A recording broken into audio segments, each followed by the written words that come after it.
Welcome to Guide Guru. We hope this video helps. You start by confirming prerequisites, Python 3. 10 plus, sufficient RAM and CUDA drivers when using a GPU.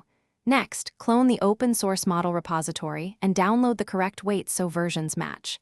Once done, create and activate a virtualenv, then pip install R requirements. TXD to lock dependencies. Make sure Torch recognizes your GPU or CPU fallback. This avoids silent failures later. These are the first actionable steps to get a reproducible environment and a runnable model. You now load the tokenizer and model with the exact config and any quantization flags required by the repo. Then optimize memory. Switch to 8-bit or 4-bit quantization when supported and enable batching to serve multiple requests. Once loaded, implement streaming outputs and prompt templates to control latency and cost. Also compile or cache heavy ops so warm-up time drops.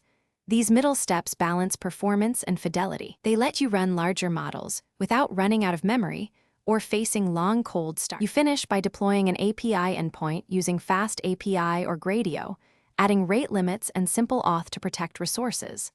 Then run unit tests and a set of sample prompts to validate responses and measure latency. Make sure to monitor GPU and CPU metrics in real time so you catch bottlenecks. If things go wrong, check for mismatched weights or config, CUDA driver mismatch, or sudden memory spikes. These are the most common failures, and fixing them usually restores a working instance quickly. Thanks for watching. Consider subscribing if we helped you today.